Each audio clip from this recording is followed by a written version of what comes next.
You just put handcuffs on the woman who came to end your career."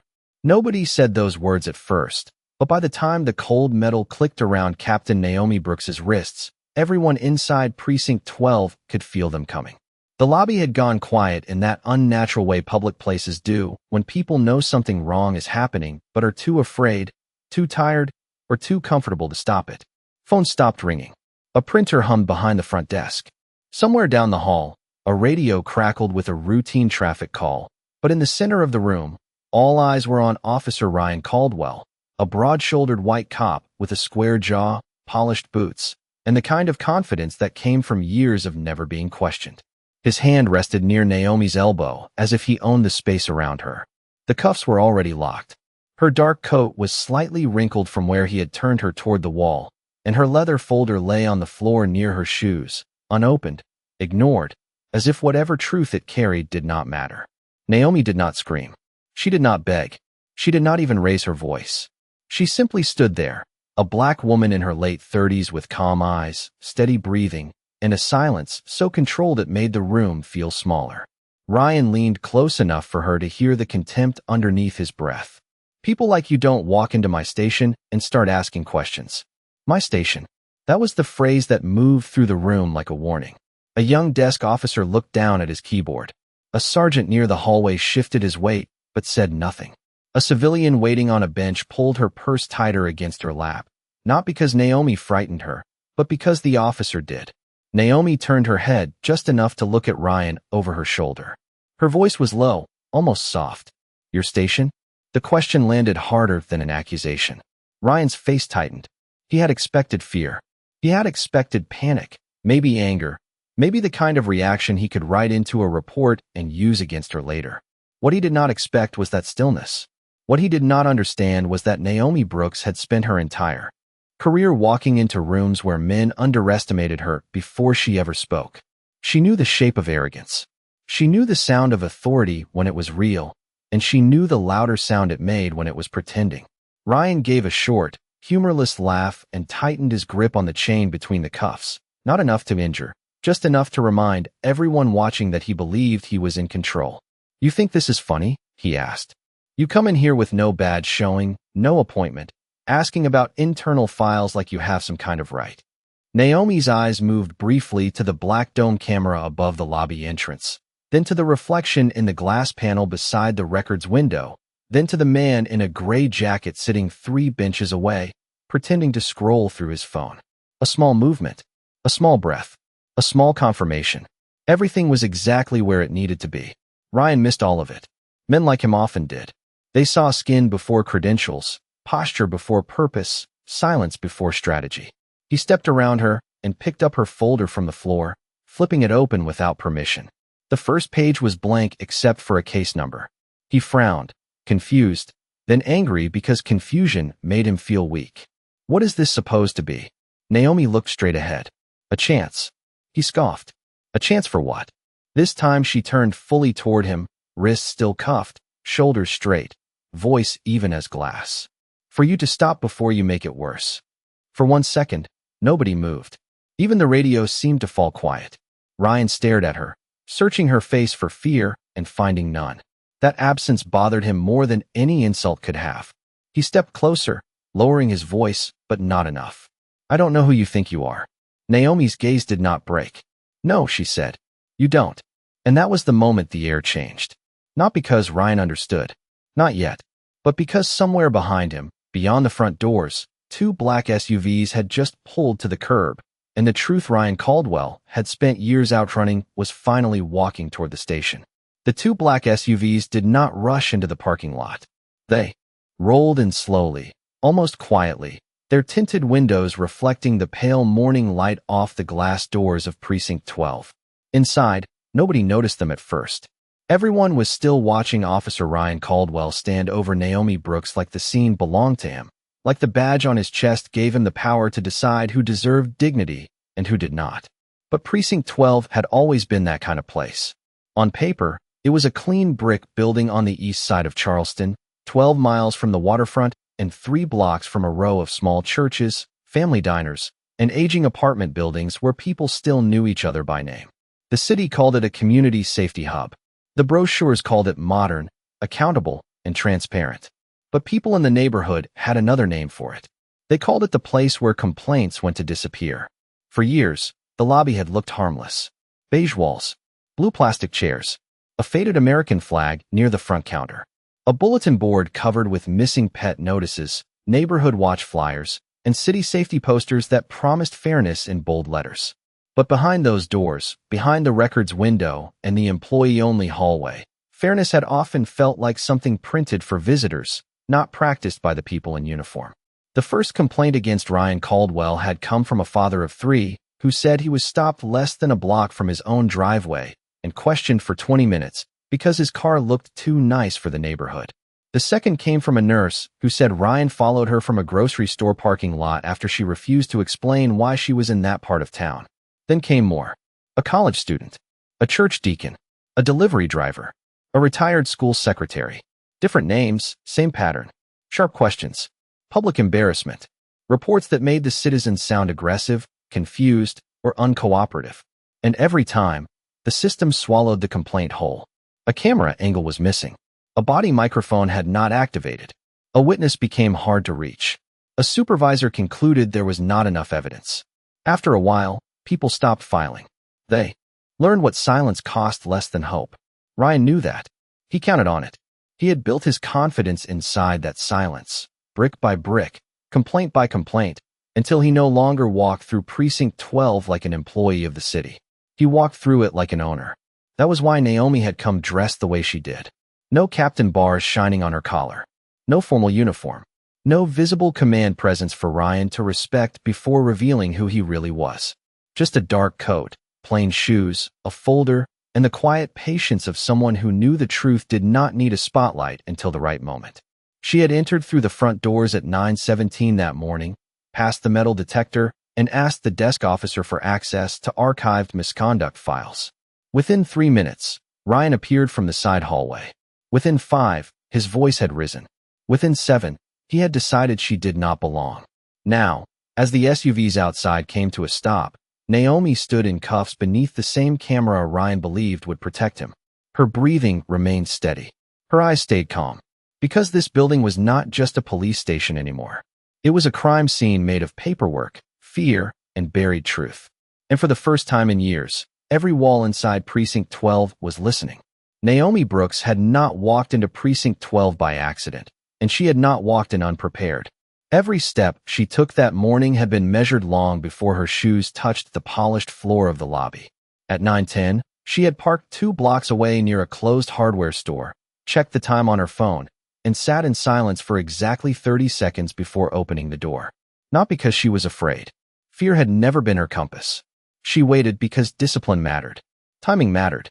And in an investigation like this, the smallest detail could become the difference between truth and another buried file. She wore a dark wool coat over a simple cream blouse, black slacks, and low heels that made almost no sound when she walked. Her hair was pulled back neatly. Her makeup was minimal. Nothing about her announced rank. Nothing about her invited attention. That was the point. The city knew her as Captain Naomi Brooks, recently transferred from Atlanta after 15 years in law enforcement, 12 commendations, 2 major corruption cases closed, and a reputation for finding the one loose thread everyone else missed. But Ryan Caldwell did not know her face. Not clearly.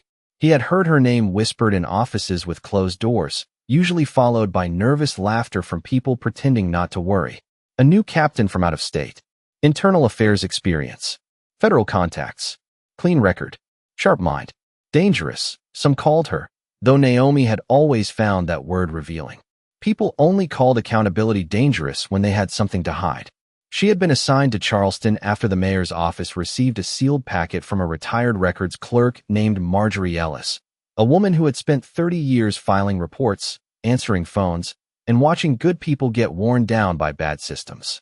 Marjorie did not send opinions. She sent dates, names, report numbers, missing attachments, altered statements, and one sentence written by hand across the top of the first page. Look at Caldwell. So Naomi did. Quietly. Patiently. She studied traffic stops, complaint forms, body microphone logs, shift schedules, disciplinary reviews, and the strange pattern of cameras failing only when certain citizens made certain accusations against one certain officer. She did not move fast, because fast investigations made noise. She moved carefully, building a case brick by brick until the wall was strong enough to stand in court. And then she made one decision that her team questioned at first. She would enter Precinct 12 without announcing herself. She would ask for files.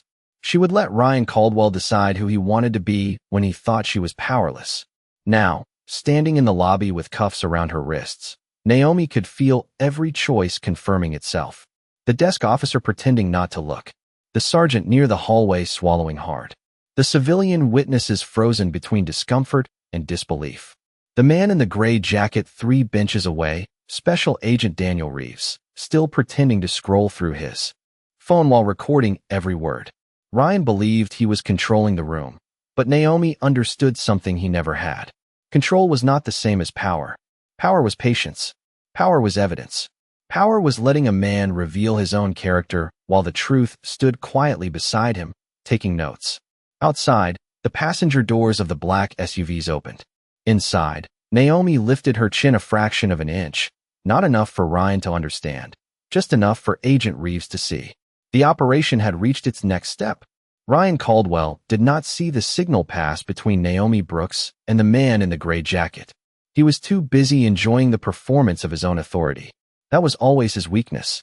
He mistook attention for respect, silence for agreement, and fear for proof that he was right. He stepped closer to Naomi, holding her folder in one hand, as if the thin stack of papers could not possibly contain anything powerful enough to trouble him. "You still have not answered my question," he said, his voice rising just enough for the room to hear. "Who sent you in here?" Naomi kept her eyes on him, calm and unreadable. "You already asked that." Ryan gave a tight smile. "And you did not answer.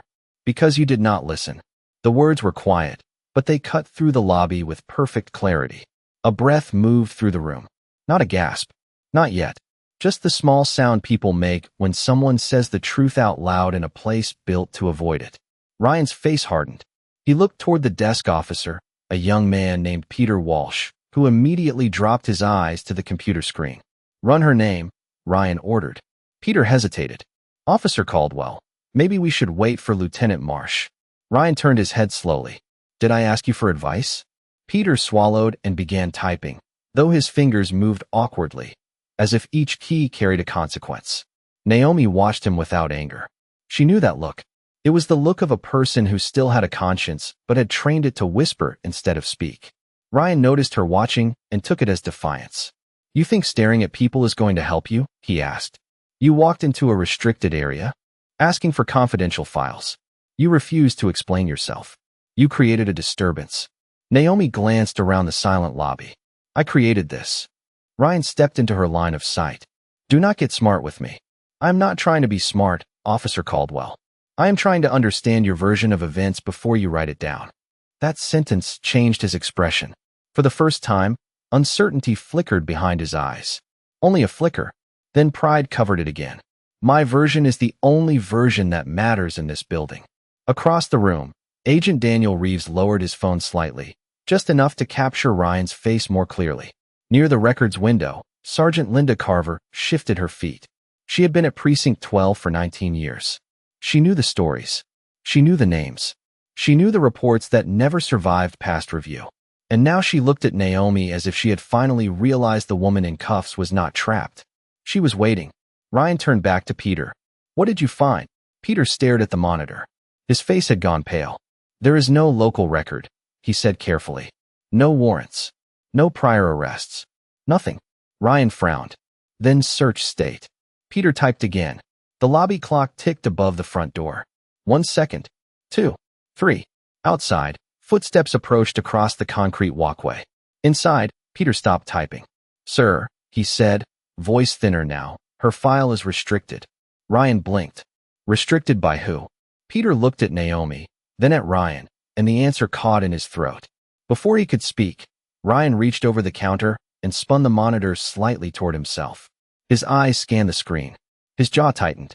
The confidence did not leave all at once. It cracked slowly, like ice under pressure. Naomi saw it happen, and still she said nothing. That was what made the moment worse for him. Her silence gave him space to understand what his arrogance had refused to see. But Ryan Caldwell had spent too many years escaping consequences to recognize one when it stood directly in front of him. He straightened, forcing a laugh that fooled nobody. Restricted does not mean important, he said. It means somebody is hiding something.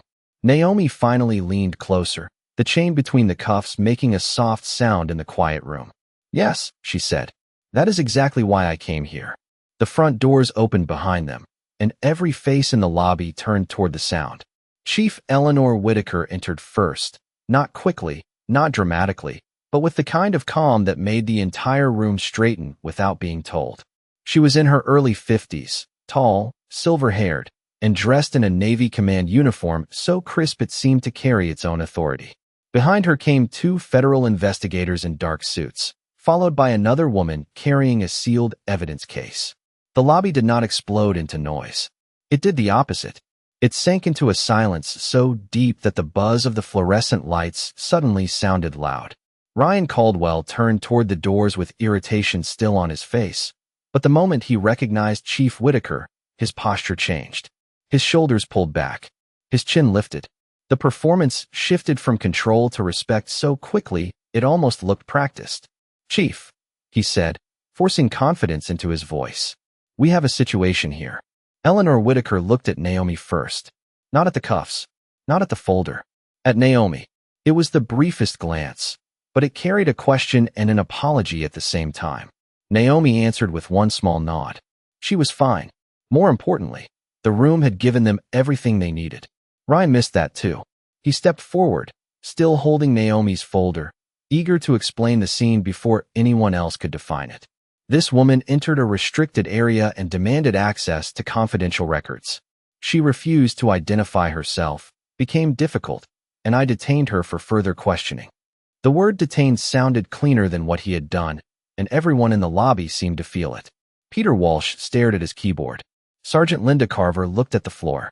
Agent Daniel Reeves finally stood from the bench, sliding his phone into his jacket pocket with the quiet certainty of a man whose work was complete. Ryan glanced at him, confused. "Who are you?" Daniel did not answer. Chief Whitaker did. "He is with the United States Department of Justice." Ryan's face tightened. He looked from Daniel to the other investigators, then back to Naomi, who remained standing in the center of the lobby with her wrists cuffed in front of her. For the first time that morning, Ryan truly looked at her. Not at her skin, not at her coat, not at the assumptions he had built around her. He looked at her as if the shape of the truth was finally beginning to appear. Chief Whitaker walked closer, her polished shoes making slow, exact sounds against the floor. "Officer Caldwell," she said, voice level, "remove the handcuffs from Captain Brooks." The words did not land like thunder. They landed like a verdict. Ryan blinked once. "Captain." No one answered. They did not have to. The title had already filled the room, touching every silent witness, every hidden fear, every buried complaint that had led to this moment. Naomi held out her wrists slightly. Ryan stared at the cuffs as if they had betrayed him. His hand moved toward the key ring, then paused.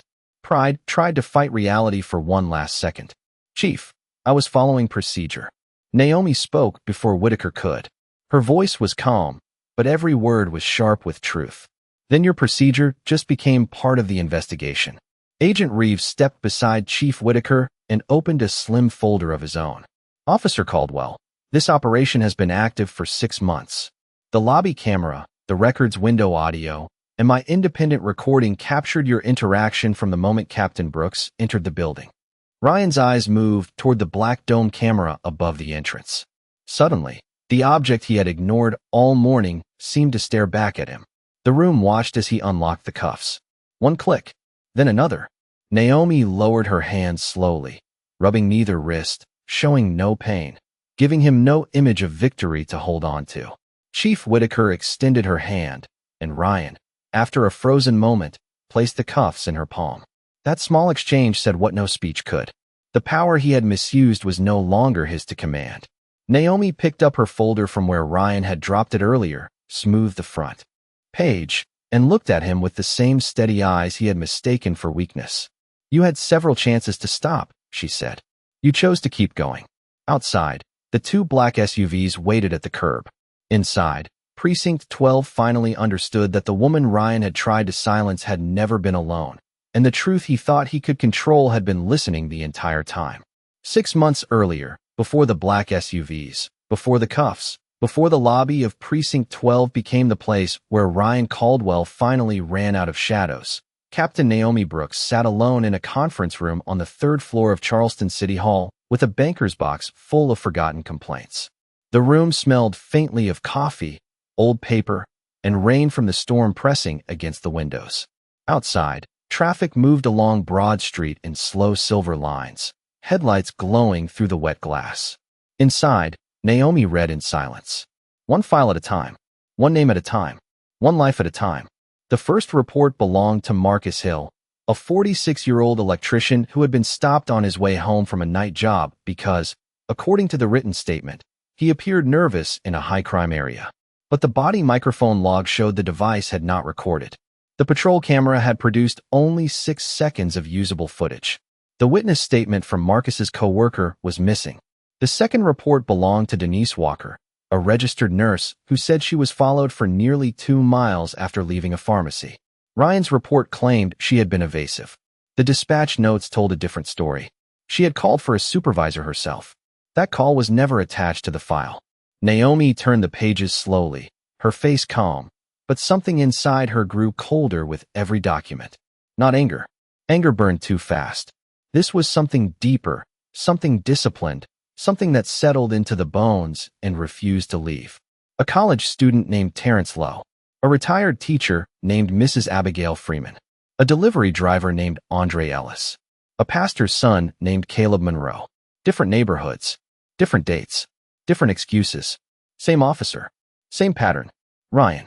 Caldwell's name appeared so often that it stopped looking like coincidence and started looking like architecture. Someone had built a system around him. Someone had learned how to protect him. A complaint would come in, then the paperwork would thin out. A recording would fail. A supervisor would summarize instead of investigate. A witness would be called unreliable. A citizen would be described as aggressive, confused, emotional, or uncooperative. And at the end of every file, the same official phrase waited like a locked door. Insufficient evidence. Naomi sat back and looked at the wall clock. It was 8:42 at night. She had been reading for almost 5 hours, and still the box was not empty. Across the table sat Marjorie Ellis, the retired records clerk who had sent the sealed packet that reopened everything. Marjorie was 71, with careful hands, tired eyes, and a voice that trembled only when she was trying not to cry. I filed what they gave me, Marjorie said softly. For years, I told myself that was all I could do. Naomi did not interrupt her. People told the truth differently when they were not rushed. Marjorie slid one more folder across the table. Then I started making copies. Naomi opened it and found a list of report numbers, camera logs, and officer review dates. Beside many of them, written in blue ink, were 2 initials. R.C. Ryan Caldwell. Naomi looked up. Who else knows you kept this? Marjorie shook her head. No one. I was scared. Naomi closed the folder gently. You were careful. Marjorie's eyes filled with something between relief and shame. Is it enough? Naomi looked down at the box, at the names, at the paper trail of people who had been ignored until their pain became paperwork. Then she thought of Ryan Caldwell still walking into Precinct 12 every morning, still wearing the badge, still believing silence meant safety. Not yet, she said. But it is where we start. That night, Naomi did not promise revenge. She did not promise headlines. She promised something stronger. She promised a case that could survive denial, politics, and fear. And for the next 6 months, she built it quietly, until the day came when Ryan Caldwell would be given one final chance to show the world exactly who he was. By the time Naomi Brooks returned to Precinct 12 in the present moment, the case behind her was no longer a suspicion. It was a structure. 6 months of quiet interviews, sealed statements, restored camera files, dispatch logs, handwritten notes, and one retired clerk brave enough to stop pretending that missing paperwork was an accident. But Ryan Caldwell did not know any of that as he stood in the lobby with Chief Eleanor Whitaker in front of him and federal investigators behind her. He only knew that the room had changed sides. Not loudly, not with shouting. Worse than that, quietly.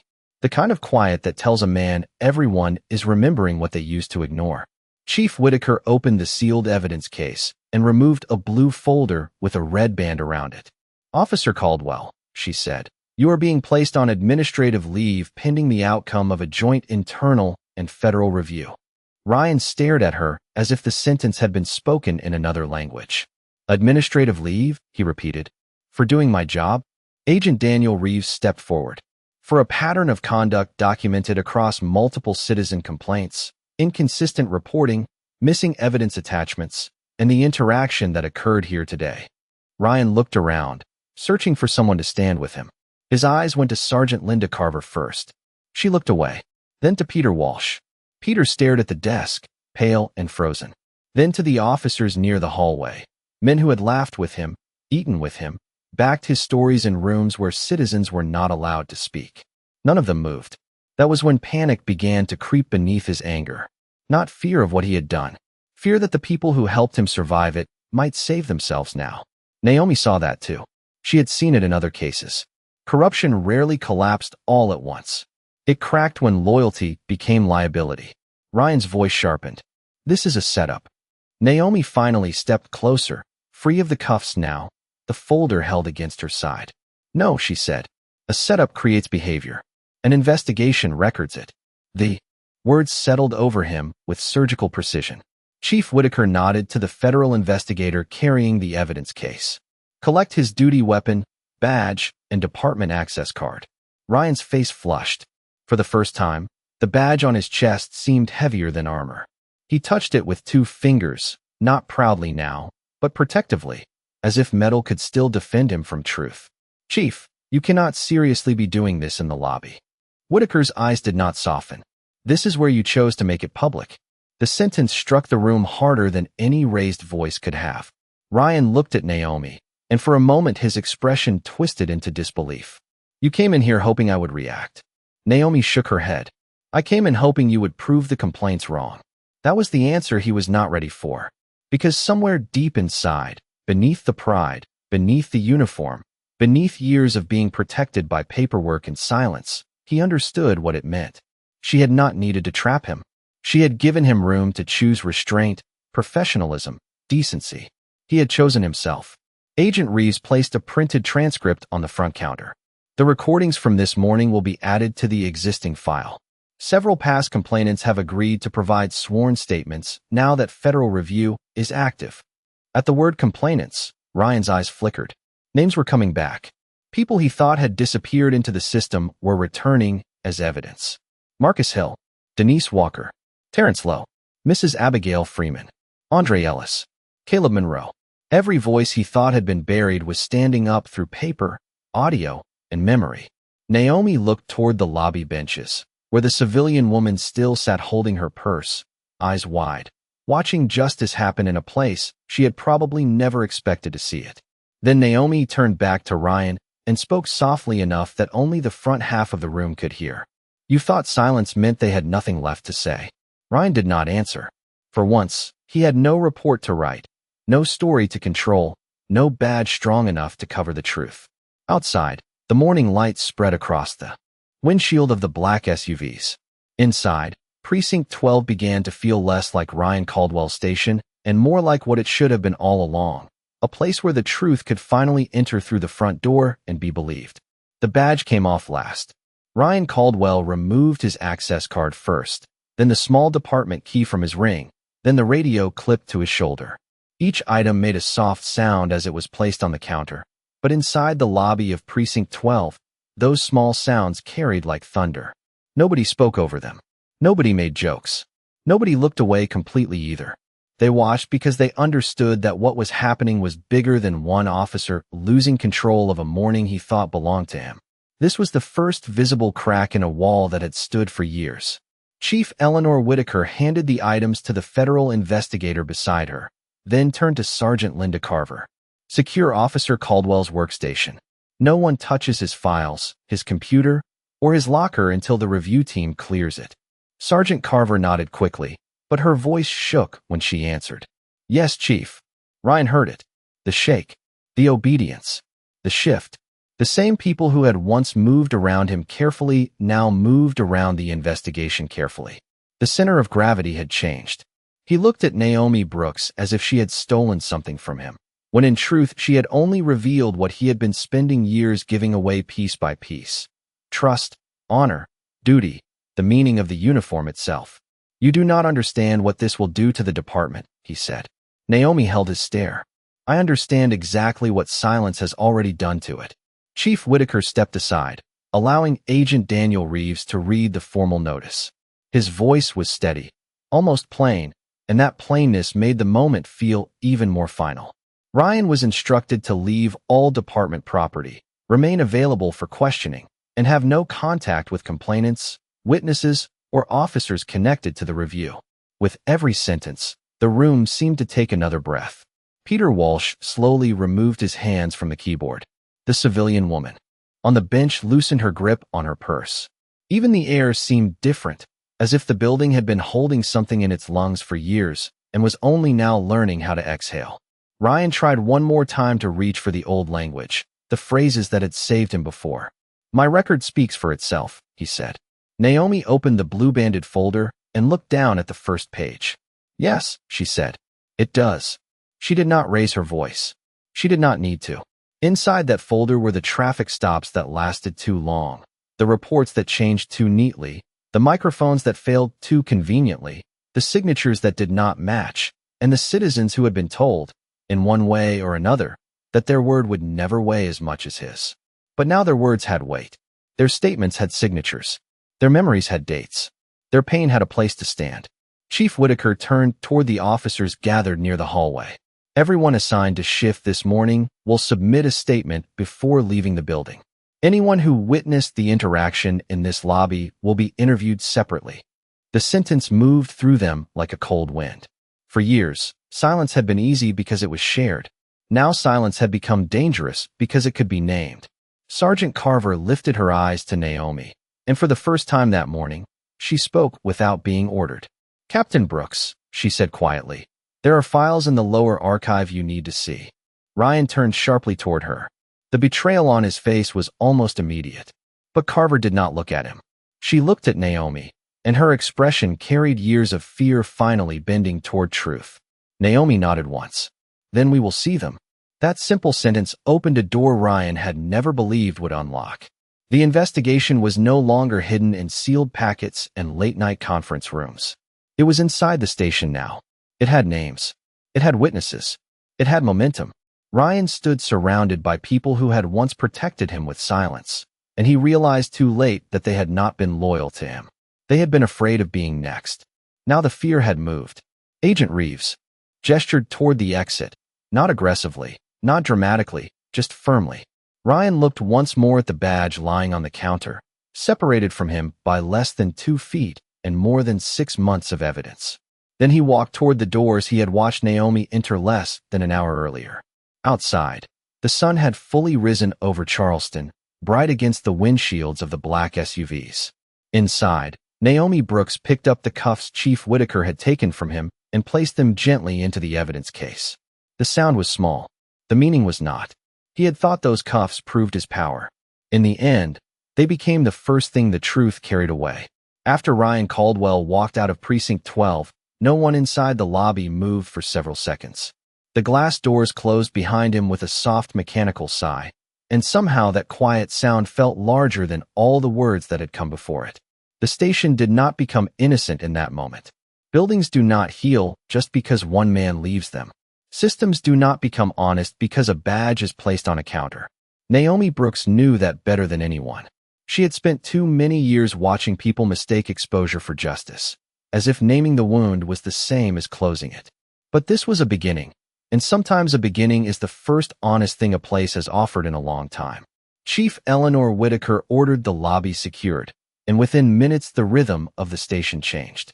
Officers who had once drifted through the halls with casual certainty now walked carefully, aware that every file, every deleted note, every missing report could matter. Sergeant Linda Carver led Naomi and Agent Daniel Reeves down a narrow stairwell to the lower archive, where old cardboard boxes lined the shelves and the air smelled of dust, toner, and forgotten responsibility. The room was colder than the lobby, lit by humming fluorescent tubes that flickered every few seconds. Carver stopped beside a row of storage bins marked inactive, then pulled out a small key from beneath her identification badge. Her hand trembled as she unlocked a gray cabinet in the corner. "I should have done this sooner," she said. Naomi did not soften the truth, but she did not crush the woman with it either. "Then do it now." Carver nodded, opened the drawer, and revealed files that had never appeared in the official system. Copies of complaints, printed emails, handwritten notes, photographs of damaged property, names Naomi had already seen, and names she had not. For a moment, nobody spoke. The weight of it filled the room. Not just evidence, but proof that people had tried to be heard long before the city was ready to listen. Agent Reeves began cataloging the files while Naomi stood with one hand resting on the cabinet, her eyes moving across the folders. She thought of Marcus Hill driving home after a 12-hour shift, Denise Walker in her nurse's scrubs, Mrs. Abigail Freeman, a retired teacher who had spent her life telling children to trust the rules. She thought of all the people who had walked into Precinct 12 believing the truth would matter, only to leave feeling smaller than when they arrived. By late afternoon, the station was surrounded by local news vans, city officials, and community leaders who had heard only the first pieces of what had happened. Naomi did not give them a performance. She stood beside Chief Whitaker on the front steps, the Charleston sun low behind her, and spoke with the same calm voice Ryan had mistaken for weakness. She said the review would continue. She said every complaint would be reopened. She said no uniform was above accountability, and no citizen should have to prove their humanity before being believed. Behind the cameras, Marjorie Ellis stood near the sidewalk, hands folded around her purse, tears shining in her eyes. Naomi saw her and gave one small nod. It was not celebration. Not yet. It was recognition. The truth had survived long enough to reach daylight. That evening, after the reporters left and the station lights glowed against the darkening sky, Naomi returned to the lobby alone. The place looked almost the same. Same chairs, same flag, same front desk. But on the counter, where Ryan's badge had rested hours earlier, there was now an evidence receipt with his name printed clearly across the top. Naomi looked at it for a long moment, then turned toward the camera above the door. For years, that camera had watched people come in with hope and leave with silence. Today, it had watched silence lose. He thought power was the right to decide who mattered. She proved power was the courage to make the truth speak.